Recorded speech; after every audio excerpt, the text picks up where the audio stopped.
Do you think music is more valuable if it is thought of as a conversation between the band and the audience, or a conversation within the band itself? See, I love how you go in with these big questions straight away. Is it more valuable as a conversation between band and audience, or between band Members of the band themselves, yeah. Definitely between a band and an audience, I think, because for me, yeah, I think the reason it's valuable and can be important is that you're, as a group, you're saying something, or you have a message, or you're trying to get something across, or change people's perceptions. And I think that, for me, that's the most important function of what you're doing, certainly what we're doing anyway. And I think if the focus was on the kind of conversation between band members, then it may be, I don't know, I'd find that a bit self-indulgent. Like the key thing here is us as musicians working together. There's nothing wrong with it, but the music we make anyway, I think the reason we do it is to have that kind of, it's not about us, it's about what we're saying to other people, I think, so. How good a sense can you get of the way a particular song, for instance, is going to function in that space, in that conversation between you and the audience? When we're writing it, maybe we've always got sort of perceptions of how a song is going to be received and how people are going to respond to it. But when you play it live, you kind of realise that you kind of really don't have any idea until you've played it live, until you've seen people responding to it. Yeah, like we've had songs that we've in the writing process thinking like this is one that's going to be like a big one in the set, and people are going to really sort of connect with it, and it's kind of sunk like a lead balloon when we've done it live. And in other songs that we've not really thought that much of. Can you work out why that is? Why it just didn't quite, for whatever reason, work? If we could, we could probably stop it happening, but I don't think we can. And then recording it is a whole other thing. Like the last single we put out, we had no intention of releasing it as a single originally. We weren't too interested in it really. But we had the time we had to record the songs we had, and we put that one down. And it was only after we listened to the mix that we thought that's probably a single actually, and it's quite good. So yeah, I think you can't. Well, we can't anyway. I don't think we can really honestly predict that. Really, I'd love to be able to. If anyone can, and I'd love to know how. Which song has surprised you most in that space, in terms of the reaction it's got and the way that it's functioned in that conversation? Maybe Borderline, in that sense, in the sense that it was not a throwaway, but like it wasn't one that we kind of had pegged as like a big song for us, or even a single, or anything really. We didn't think it was that good. And then like I say, we listened to the recording and we thought there's something, it's taken on a sort of different life as a recorded track, and then we put it out as a single and people really responded to it, and now when we play live, it's the one that people kind of want to hear. And we've kind of come back round to not being that keen on it anymore. So we tried, at the start of this tour, we tried to drop it from the set and it didn't go down very well. So yeah, it was being demanded in encores, so we thought we should probably put it back in the set if people want to hear it. So yeah, we've now gone back around to seeing it as like a bit inessential, but it's actually become our most well-known song. Didn't the audience can win you back around to it? If you kind of keep getting that reaction that it's had so far? Yeah, I think so. Because I mean, for me, it's all about how much I enjoy playing the songs. It's not that deep, you know. It's like if I like it, I enjoy playing it. And I think playing it to a crowd that are really into it is what makes you enjoy it. You know, we've played songs that I think are our best to crowds who couldn't give a shit really, and it is difficult. And it's not fun. Can you take anything positive from that experience? Can you learn anything from it? Or what, from playing to a room of people that don't care? Yeah. A more thoughtful person than me probably could, but I just find it frustrating. To be fair, I think on a more personal level, I think it teaches you how to perform maybe more consistently, because when you're playing to a really sort of excitable crowd, then it's easy, like it comes like performing doesn't come very naturally to me, especially as a frontman. I find it quite uncomfortable. So when I'm when we're in front of a crowd who are really into it, then I sort of follow their lead and it's easy. But I have kind of recently, maybe recently because we've been playing to more uninterested crowds recently, but it kind of makes you have to actually generate that energy on your own without taking it from the crowd. And that's quite an important skill to have, because if you followed the lead of the crowd completely, then if you were playing a gig that wasn't going great, you would end up just being a bit of a, I don't know, you'd be sapping the atmosphere out of the room, just standing there. I guess as well, there are those rooms that you can win over that maybe aren't on your side at the beginning. Like I know you played Left of the Dial, is that the name of the festival? Yeah. Holland and those crowds are kind of known for the fact that they go to festivals like that, perhaps not knowing all the bands, and are kind of there to be won over to a certain extent. Yeah, that's true, yeah. I did know, yeah, I mean, we saw quite large crowds there, not for other bands. I saw quite large crowds who had all like turned up en masse, and then just sort of in between songs just sort of stood there a bit indifferent, and it was a weird energy, I think. But you're right, you have to kind of work at those crowds and kind of but I think the more you play to crowds that aren't like, you know, your normal audience who know you really well, you kind of learn those skills and you learn how to kind of bring people onto your side. So I hope the more we're touring, we're hopefully getting better at that. We might just be alienating people further, I'm not sure. How big a role do you think music has played in shaping your identity? Or how big a role does it play in your identity today? It's hard to kind of put it into words, really.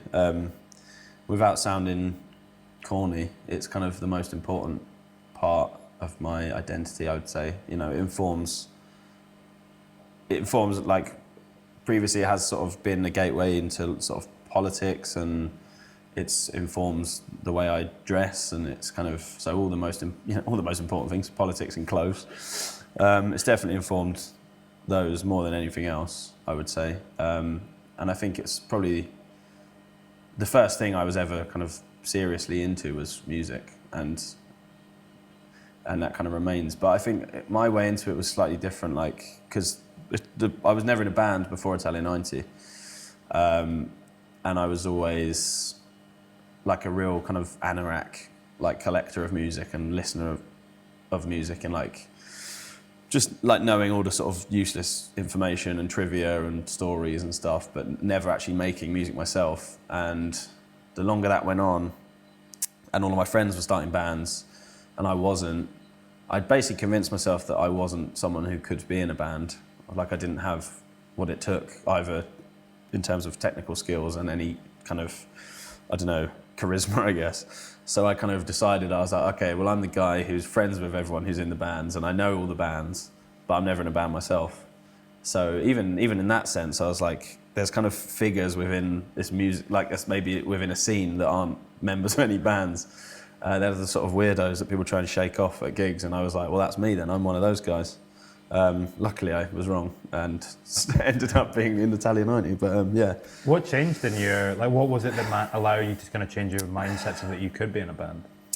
I don't know, because I wanted to be in a band for a long time, and I was just talking about it with the guys for years before we did anything, because we've all known each other for such a long time. I remember reading a quote where you said that you kind of had visions of what the band would sound like before you'd even written anything or gotten together. Yeah, so me and our drummer, Jay Dangerous, we used to go every Sunday, we'd go to the pub and we'd get quite drunk, and we'd end up sitting on a bench outside having these really long conversations about like what we were going to sound like, what we were going to be all about as a band, how we were going to like do things and our method and everything. But there was no band yet to speak of. We was just this imaginary band that had this really very strong identity, but had never been in a room together. Did that help in any way when you did start writing music?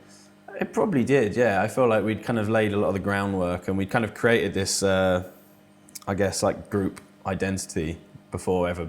So that was all out of the way. We didn't have to. I think knowing each other as well as we do helped as well. We didn't have any like teething problems with getting to know each other and working out what everyone's about, because we knew that already. But no, so we just have these conversations, and eventually we were just like, we can't keep talking about this and not doing it, so we need to do it. But I was the only instrument I played at the time was drums as well, so that was the problem. We had two members of the band and we were both drummers. But yeah, no, one of these sort of drunken conversations, he did what anyone who wants me to do something should do, appealed to my ego and said, oh, I think you're charismatic enough to be a front man. I was like, stop it. And he said, no, I think you are. And I said, all right, fine. I drunkenly agreed to it and then had agreed and had to do it. So, but yeah, the first few rehearsals, well, the first time we recorded demos, I had to sort of send everyone out of the room when I was singing. And I had to have quite a few beers before rehearsals for the first few months because it was a very alien and anxiety-inducing thing to do for me. It kind of, on a level, it still is. I'm just used to it now, so it doesn't bother me so much. But yeah, it was tricky. You were saying as well, I think it was a few moments back, that music has influenced clothing and politics. Which musical artist, do you feel has influenced your political thinking most, or has inspired your political thinking most, and kind of made you think differently about things? It's interesting that because probably the bands that sort of started me thinking about certain things, I've ended up either going a different way to what they kind of were saying or taking it further maybe. So it's not a case of like, I think this because they do. It's like maybe they're talking about something that I wasn't aware of, or they're talking about ideas that I haven't really looked into, and that's my way into it. But I mean, it's a very obvious one, but The Clash is a classic example. Just being a band who were kind of, sort of openly sort of left-wing band, and also talking. The thing that I took from them the most is that they talked about specific things and specific people, specific movements, like with Sandinista, talking about Nicaragua. And in Washington Bullets, it's this whole sort of history of kind of revolution in South America. And I kind of like that, because a lot of bands that get pegged as like, it's a political band, they don't ever actually say anything. It's kind of sound bites that boil down to kind of, be nice to each other and don't be racist. It's like, well, that's great. Don't be, but also from what position are you saying that? What's your actual stance on it? And I like that The Clash kind of attach themselves to specific things. But then as I got more into this stuff, I ended up thinking they're actually not specific enough. So even that, my sort of view on that changed slightly. I guess if they were doing it a while back too, there is an element of when you're the first to do it, you don't quite go far enough in hindsight. Yeah, because you're kind of forging that new ground. And it's probably for the best, actually, because if you watch early footage of The Clash when they talk about politics, it's a little bit embarrassing.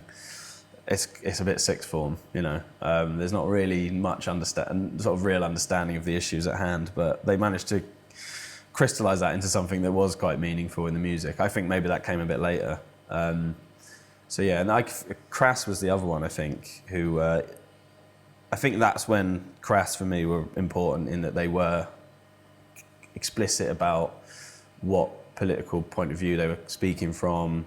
Their songs they're about specific issues, and they're obviously anarchists, and it's like an anarchist take on a situation. So I really enjoyed that, and I still love Crass musically, but I'm not, I have some fundamental disagreements with them.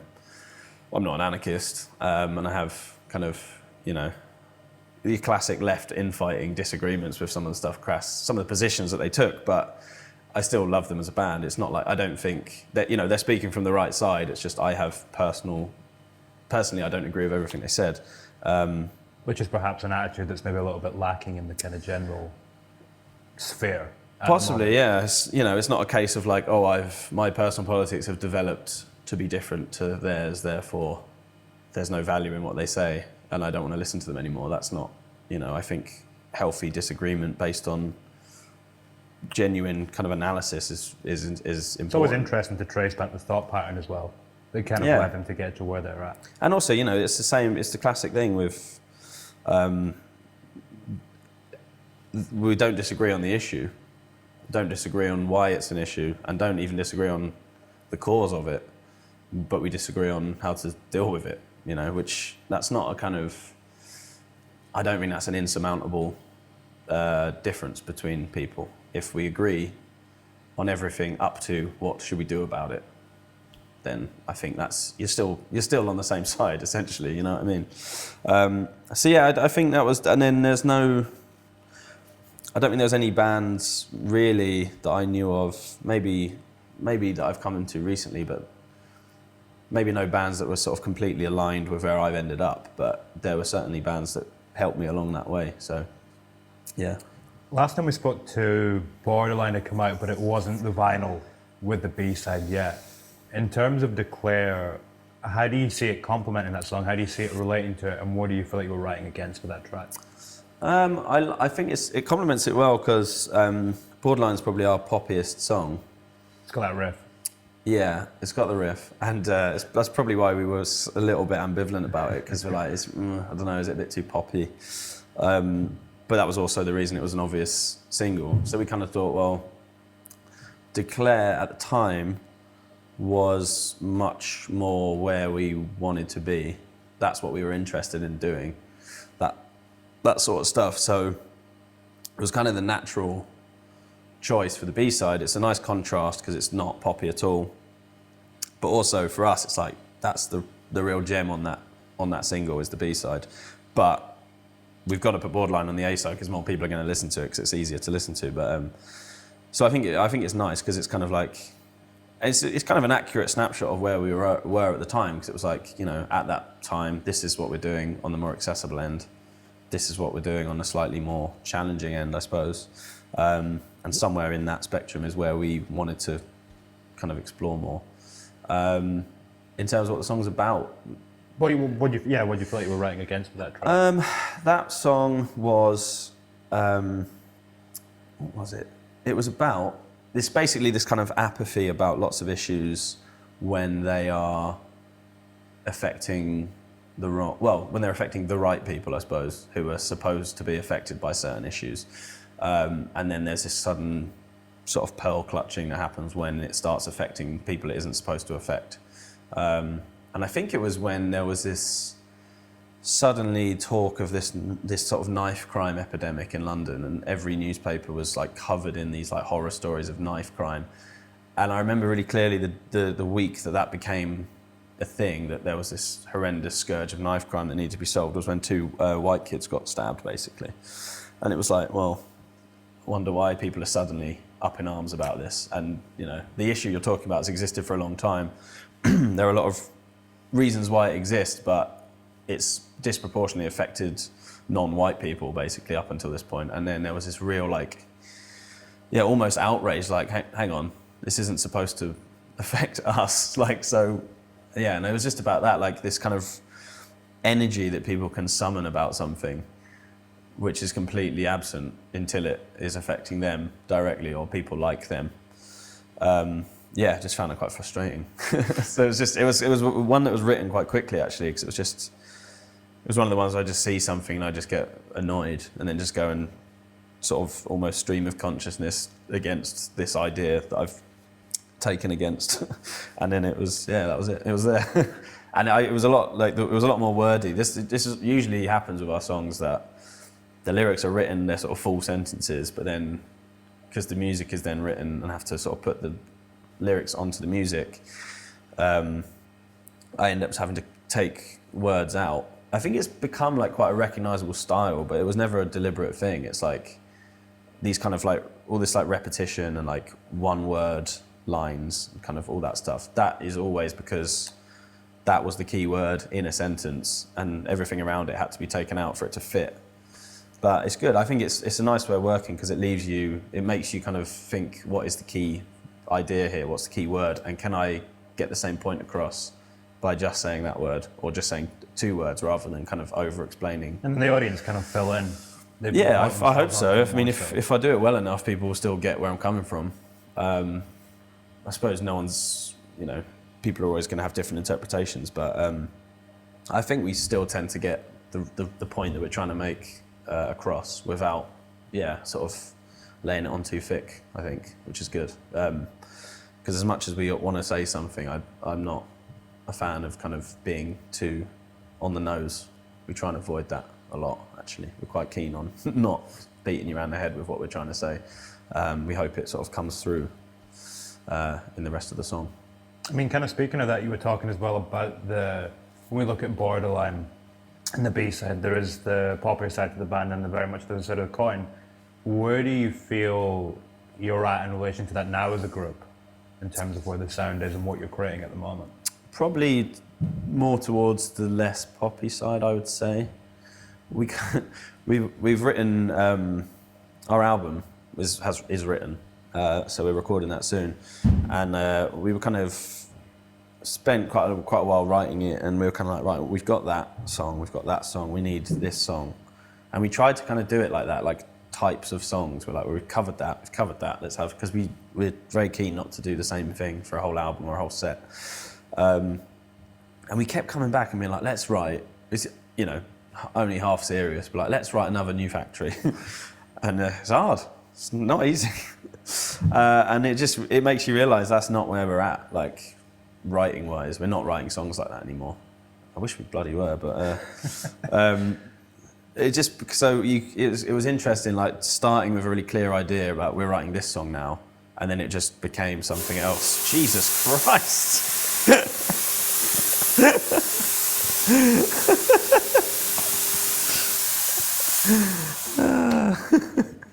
Luckily, I nearly had an heart attack. Nice bit of ambient stuff. That's nice, atmospheric. So like, yeah, no, they ended up just being reflections of kind of where we're at naturally, without us knowing what that was going to be, which is nice. And I think generally the album is not going to be sort of wall to wall Borderlines and New Factories at all. But it has its moments. There's a couple of big choruses on there for fans of that sort of thing. So yeah. Yeah, looking forward to it. Yeah. Thank you very much. Pleasure. Cheers, for having me. Thank you. Cheers.